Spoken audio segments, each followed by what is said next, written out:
everybody. How was that? That was a very good opening for one of our special guests today. Yes, very cool. I'm so excited. I'm Candy, and my co-host is Sandy, and we are welcoming today Tanya Bott. She is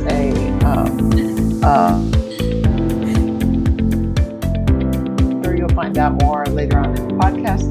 But Tanya, welcome. Thank you so much for having me. Well, we are happy to have you. And today we're going to talk about women in aerospace industry and science, and just not necessarily your job, but things that made you a scientist and a person who helps people. And I will let you talk a while, and then I'll shut up and stop rambling. So anyway, welcome, and tell us a little bit about yourself. All right. So a little bit about me. I'm from the city of Temple, Texas. I would be very impressed if anyone knows where that is. Temple, Texas area. I'm 25 years old. Spent my whole childhood in Temple. Graduated high school from Temple High School, and then went to study university at Texas A&M in College Station. My major was Biomedical Science, which essentially is what they say on the website is a set of sciences, natural or formal, that develops knowledge, interventions, and technologies to be used in the healthcare world or public health efforts.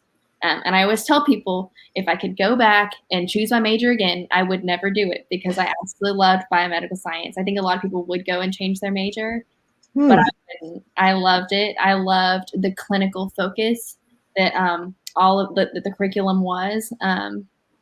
I think a lot of that carried over from just me being interested in science ever since I was a little girl.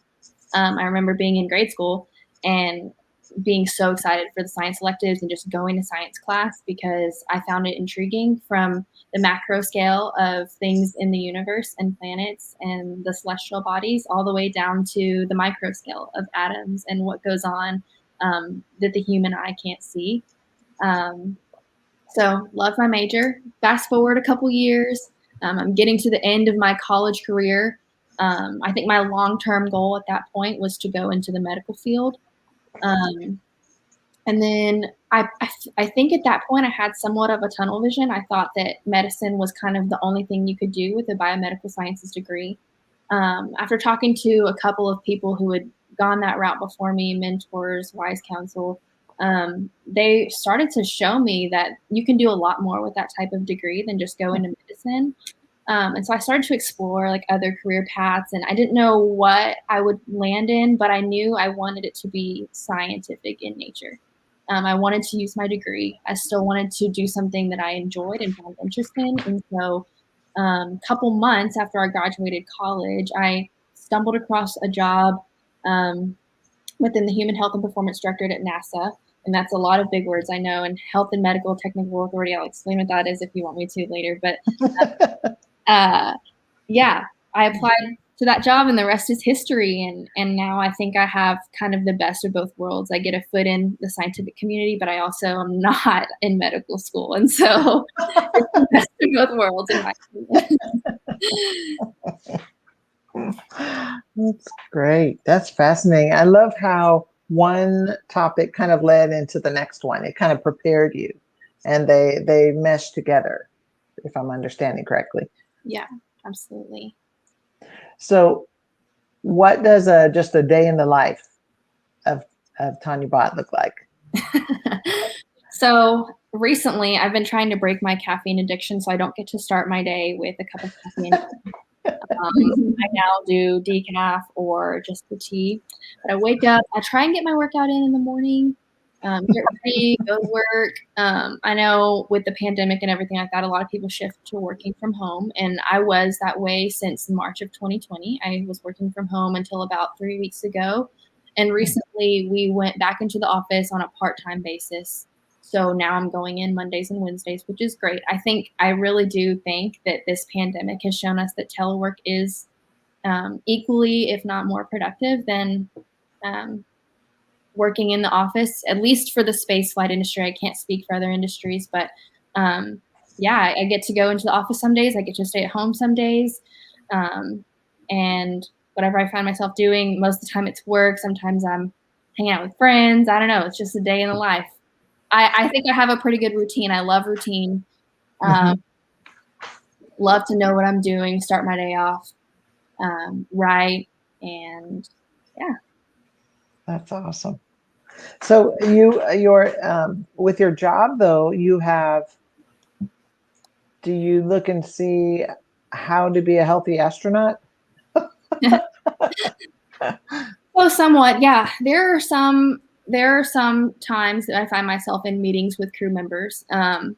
My particular job doesn't work one-on-one with them or anything like that, but we are very much involved with them because we need their input. I mean, they're the ones going to space. They're the ones who are going to be experiencing the effects of microgravity on the human body. And so for those of us that are here on the Earth, and this is why we talk to a lot of astronauts who have already flown, because they can speak from a place of experience as opposed to some of the newer astronaut candidates who maybe don't have that sort of experience yet. But yeah, we definitely get a lot of their insight as to, are we moving the right direction on these requirements? Are we way off base here? We ask them a lot for their experience and a lot of insight as to, yeah, are our requirements actually going to keep them safe, or do we need to tweak them a little bit to meet the needs of sustaining human life in space? Wow, that's so exciting. That's so exciting. It is. And sometimes I find myself in a meeting, and when I was in, the first 2 or 3 months of work, this was way before the pandemic, but I had a mentor that I would basically shadow him and go everywhere that he went. And every time after a couple meetings, he'd say, "Hey, did you know you were sitting next to an astronaut?" And I would say, "No, why didn't you tell me?" Because I would just ask for a picture or did some sort of fangirl thing. But it's neat because they're just normal people, but they are normal people that get to have really cool experiences. And they've been to space. A lot of them have. And I'll never get over the fact that I have such access to people who are such a wealth of knowledge and have so many cool things to talk about. Yeah. So your job is never boring. You'll always have something to come back home and say, "Oh, guess what I did today?" Or "Guess who I met?" Or Absolutely.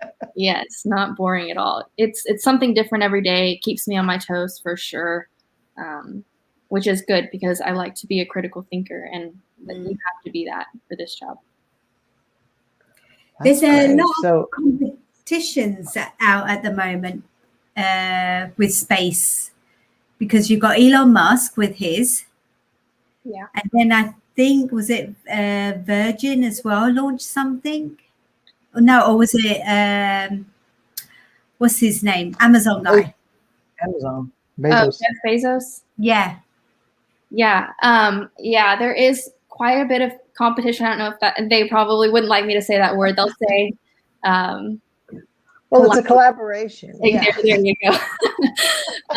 But yes, when it comes to commercial spaceflight, at least, it's kind of a competition as to who is going to be able to develop a vehicle that's going to be able to get people to the space station first. And right now, SpaceX is doing great. They're moving along at a great pace. There are a couple other companies that we're helping them along at their own pace, but it's interesting to see us move from a structure of NASA flying astronauts up on our own vehicles, or the Russian space agency vehicle, the Soyuz, that we've used for so long, now to really a commercial structure where there are astronauts that some of these companies are going to contract out that aren't NASA astronauts. And so that's going to have its own set of nuances.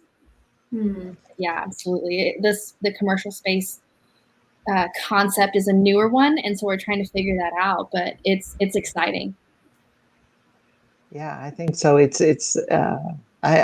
were talking a little bit before the show about just new beginnings are very exciting, I think, because we're building the relationships and the collaborations that are going to affect they're going to ripple out through the whole industry. And there are so many things we learned the first time around, starting back in the 40s, 50s, 60s, that are affecting our lives today. It's going to be fantastic. That's arguably one of the things that I love the most about spaceflight is that you get to, have research going on the International Space Station. And a lot of that research is things that are going to come down and affect life terrestrially here on the Earth. And I don't know, I think one of the most rewarding parts about space and just all the concepts and innovative technologies that we're developing to go to the moon and Mars is that even if I never see the fruit of those things in my lifetime, somewhere down the line, whether it's a couple generations later or not, someone is going to benefit from that research that happens. So it's really cool to be a part of that today. Absolutely. Absolutely. So how long have you actually been in your working for NASA? It's been, January of 2019. So coming up on 2.5 years, and it's flown by. Absolutely flown by. Yeah. Yeah. There's a big learning curve that comes with it for sure. I remember when I first started, people would say, you're going to be on the learning curve for a while and you're going to be learning more than you're contributing. And then at some point, and you may not notice when that point is, you're going to start contributing more than you're learning. The important part is that neither of them ever stop. And so I think I'm kind of at that point right now where I can contribute a little bit more than I'm learning. But I'm still learning nonetheless every day because there are people who've been at NASA for decades and decades. And I work with someone who has been at NASA since the Apollo era, which is amazing to me. And just the memories that he has and the experiences that he's shared with me are nuts. That's very exciting. So you mentioned before that you had a mentor. Do you feel like that had an impact and that it was valuable for your experience? Definitely, for sure. So it wasn't part of a formal mentoring program or anything like that. He was just the person that had been there a couple years and offered to impart his knowledge to me. But absolutely, I would say anyone who is new, entering whatever career they're entering, find a mentor. Find someone who's willing to share what they have with you, because really and truly, like, everyone sees the world from a different perspective. And I personally believe we can learn something from anyone. And if it's someone who's willing to be generous with what they've learned, it's so valuable, especially as a early career professional. It gives you not only all this information that you wouldn't have otherwise, but also an opportunity to find your voice. There were so many people that told me, even though you're new at this job, you're still going to see things that we might not see. And so speak up. Don't let your newness in this job intimidate you. Don't let it keep you quiet. But if you catch something that we miss, speak up, because that might be the key that we're missing. You know what I mean? Oh, that gives me goosebumps. Yeah. I'm actually like thinking out when we start our new jobs, Karen, or when we start the new academic year, we just go with the flow. Yeah. Something else, someone will pick it up, no problems. Or I'm definitely like that. But yeah, that's very good. And like you say, you're a problem solver. You like thinking critically, and I think that's what's needed. Yeah, for sure. Now, Sandy, in Italy, you taught middle school girls, correct? Yes. So, and I know that you're passionate about trying to encourage them to look into different fields and specifically STEAM and STEM areas. How do you see this applying to what the girls would tell you? Because I know that you've done some research on this. Yeah, and unfortunately, not just in Italy, I think in other countries as well, a lot of girls feel this pressure of science or technology isn't for them. It's mainly for boys. And I think listening to this will say, hey, hang on a minute. There's someone out there Tanya, she's okay, probably 10 years older than us, but not much older. That means she was in school 10 years before us. And if they can think like that, then they can start saying, that means things were different then, but oh, look where she's working and look what she has achieved and look at the opportunities. We can do it too. And I think we need more people like you, Tanya, to be the ambassadors, to be advocates out there and say, you know, don't listen to what education or boys or teachers or even your own insecurities. Yes, say if you believe in something, if you want to do it, just do it, because what could happen at the end of the day? You change your mind, but as long as you've tried. Yeah. What do you, I mean, did you feel any pressure, did anyone say, hey, no, Tanya, you can't do that. That's not for you. There's some boys out there who can do that much better. I don't know. I was really fortunate to not really experience a lot of that, but I know that at Texas A&M, where I went to college, one of our biggest colleges is the engineering college, and that is very imbalanced as far as the ratio of men to women that are studying engineering. It's very men heavy, and I know that the couple of my friends that were in engineering were in the minority there who were women. And I don't know how I've never spoken to them about their perspectives, but I would really just encourage girls, like women have a place in the STEM field, whether it's science, technology, engineering, math. If you like it, pursue it, and don't let the voice of men or society or even your own voice tell you that you're not welcome there. Because, I think about, and I wrote this on the planning document, but I think about these amazing women who have contributed so much to the world. Think about Marie Curie, contributed to early cancer treatments. I think about Katherine Johnson, played a pivotal role in getting man to the moon under the Apollo program. These women had ideas born from their mind that changed the world. And I would just, I would regret to even imagine that there would be an idea in the mind of a young girl who, if she weren't to be encouraged to follow what she's interested in, or do something in a career path that she wants to do in STEM, that the world might never know it. Yeah. So tell us about this project you're working on, which was the HHMP. Yeah. So HHMP is actually, it's not quite a project, but it's the department that I work under for NASA. So it stands for Human Health and Performance. It kind of works hand in hand with something else called the HMTA, which is the Health and Medical Technical Authority at NASA. And those two things they work hand in hand to ensure astronaut safety and habitability of spacecraft for humans. And so it's neat because it plays a lot into what I studied in undergrad. And so a lot of what we do is, to list a couple of the areas of expertise, this is certainly not all of them. We do things like radiation, lighting, toxicology, microbiology, acoustics, anthropometry, and that's just a couple of them. There really are so many things that are under this umbrella of human health and performance. And all of these people, all of these areas that I'm mentioning, we need people who are experts in these fields. And so, if you're interested in a job at NASA or in the space industry, don't think that you have to be an engineer to get a job here. You absolutely do not. And that was one of the things that kind of made me hesitant at first to apply, but there's a place for me here. There's a place for other people here.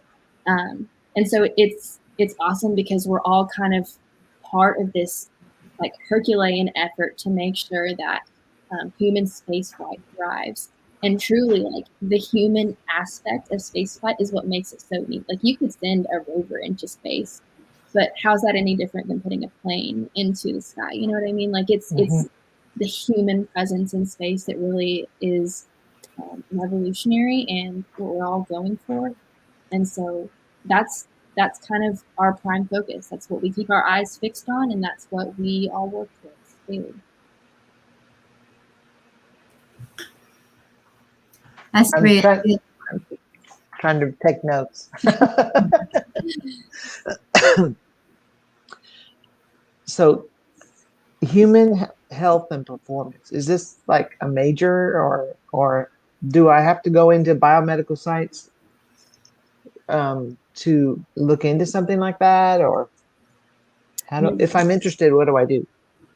Absolutely not. I would say major in something that is probably scientific in nature. They're probably going to want something like that. They want to see that you have that background of knowledge. But as far as what that is, I think you can take that background and use it in a variety of ways within HHMP. I don't think that we do have a lot of people who are engineers by trade. But like I said, our toxicology subject matter expert is a toxicologist. They're not an engineer. And so it's yeah, you don't have to be you definitely don't have to be someone that is just an engineer. You can find what you like under the umbrella of science, and chances are we need you. Oh, nice. And then you're working on a really exciting project at the moment. Yeah, so I would say just this whole Artemis effort. I don't know if you guys heard or remembered, but in March of 2019, the vice president at the time, Mike Pence, basically gave a speech to NASA and challenged us to get back on the moon by 2024. If I could say a little bit about that sort of timeline, I probably wouldn't say 24 is reasonable at all, just because spaceflight is incredibly risky. But because of that challenge, NASA stood up a number of different programs that weren't already in existence. So Orion was already kind of stood up and is older and more mature than some of the other programs. But we have now the Gateway program. The Gateway is meant to be similar to the International Space Station, but it's going to be around lunar orbit instead of low Earth orbit. Got the HLS, the Human Lander System program. That's the program building the vehicle that's actually going to land people on the moon.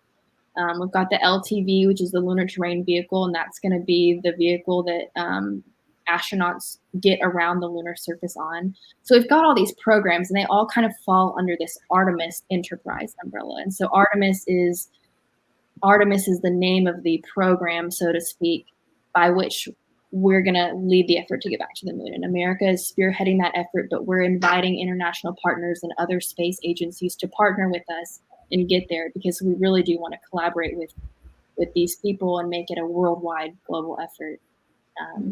And so it's really neat to get to do something like this. And I haven't been around NASA long enough to see the launch of a vehicle that I've worked on. That's coming up here in the next couple months, hopefully, if all things go according to plan. We're in November for Artemis 1. And so hopefully I'll get to be at KSC for that launch. But yeah, it's neat. I can't say enough amazing things about, I don't know, just all the work that's going to go into it, the astronauts that are currently training for these missions. It's incredible. Wow, it sounds so exciting. Wish I was there just to like a fly on the wall, see what's happening. Not in a bad, but the excitement. Yeah, for sure. And it's I will admit, it's hard. It's not all rainbows and butterflies. It's hard to, when you're in a meeting and you're wondering why you've discussed this topic for the 10th time in 3 months, to kind of keep your eye on that bigger picture. But the important part, and all of us, we always tell everyone this, is take a step back, remember why we're doing what we're doing, that eventually it's going to benefit mankind years down the line. And so, yeah, it's not about really the day-to-day down and in work. It's about what we're going to achieve as a race, in the next couple years and decades. That is such a good perspective for everyone to keep in mind when you are facing obstacles, to take a step back and look at the big picture and look at the long goal, where you're going. Definitely. Yeah.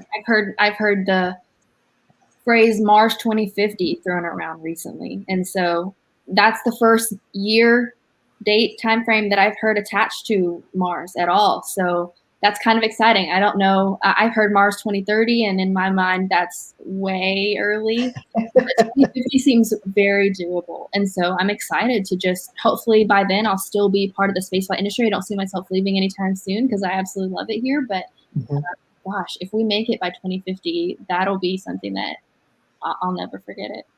Yeah. Yeah. You could say, wow, I was back when we were just starting to talk about that. Yeah. Yeah. Oh, I may not. 2050, as in 50. 50. Yeah. I probably won't be around. I probably will be around. Or I won't know if I'm around. I may be. We can make a wee video or something. We can recreate and do little frameworks of the rocket. Yes. Tanya can help us. Sure. Yes. Yeah. Keep it going. Awesome. Well, is there anything else that we've missed that you wanted to chat about, Tanya? I've loved getting to talk a little bit about this because I don't ever really get to share what I do with people. I think the public perception of what we do at NASA is a lot different than what we actually do, and so it's cool to get to talk about the details of what's going on and to kind of and it's nice to be chatting with people that already have buy-in into what we're doing as a scientific community too, because it's been a big push this past couple of years to get the public on board with what we're doing. Like, why? Some people say, why do we even need to go to the moon again? We've already been there. Well, the reality is, like, the moon is going to be the jumping off point for us to go to Mars. Mars is the end goal, and the moon is going to help us get there. Yeah. And so it's awesome to get to chat with you guys and that y'all have an interest in it. And I'm just really grateful to be able to. Tanya, before you go, so you have to tell us some secrets about how you met Karen and what do you remember about her? Well, she was definitely, she was a technology teacher in elementary school that I went to. I think I called it computer class, even if it was technology class, I called it computer class. That's hard to get over. I remember the program that we did, it was like a typing program that we were learning how to type, and we were trying to beat these records every time we went in, and it was just so fun. I remember it was darker in that classroom, and so everyone was like, ooh, and yes, the computers really were these big iMacs and nothing like you've ever seen today. They were all different colors, and it was just so much fun. It was great. Yeah, I had a little thing for lamps, so I wanted to make it I wanted to make it look like a control room. That's the whole idea behind it, because it was dark around, and then you had these lamps, and then the color iMacs, and it was just a fun place for me to be. So I'd hope to make that the same way for the students. It was so much fun. And you live in the same sort of like area? You live in Texas? Are you in Houston area? Houston, yeah. Right by the Johnson Space Center. Mm-hmm. It's amazing. Like, it's so nice to see former students, especially in elementary school. It's like when you were probably this small. Yeah. She was always tall. Of course, I'm not very tall, so. Well, I was tall, but now I'm only 5'3", which is weird. Yeah. You know what, Tanya? It's all those books you were carrying. It just kept your weight, your height down. That's what it was. We'll go with that. Yeah. Well, you know what, Tanya, it was so nice to hear your story, share your what you do, where you work, and inspiring all the future girls to go into STEM, but even for the boys who think that there isn't anything in science. But yes, if you do biomedical or they do anything science related, you can work in a non-science environment. Like, I think a lot of them think it's just medical degrees. Mm-hmm. You go to a medical area. So I think it's really nice to hear someone else's perspective on that. Mm-hmm. So we would love for you to come back and tell us how your project's going when you're back in the office and you're into more of a development stage, and Sure.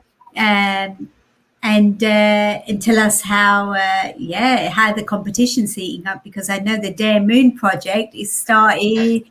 Was it at the end of this year? I think they're planning on taking 8 people to the moon. We probably will not go back to the moon until 26, but what's launching at the end of this year, in November, hopefully, is Artemis 1, and so that's the initial test of the Orion capsule. It's not going to have any people in it just because we want to test the systems before we put the crew in there. But Artemis 2 will be launching in a couple years, and that one will be crewed, and they will fly around the moon, but they won't dock on the moon. They won't land on the moon. Artemis 3 is the one that's going to have people on the lunar surface, if all goes well. Amazing. That strategic thinking, just planning ahead, and it's really good. And I think, I will give my students for this audio to listen to, because they don't understand the planning. It's so important to plan, because it's a key focus for everything to work further on the line. Absolutely. Yeah. Thank you very much again. Thank you to all our listeners. You can listen to this on our YouTube channel, and also listen to Tanya and Karen and myself on all podcasts. And you can find us on Chat WSK1. Thank you so much, Tanya. Yeah. Thank you. Thanks for having me. Bye-bye. Bye. Bye.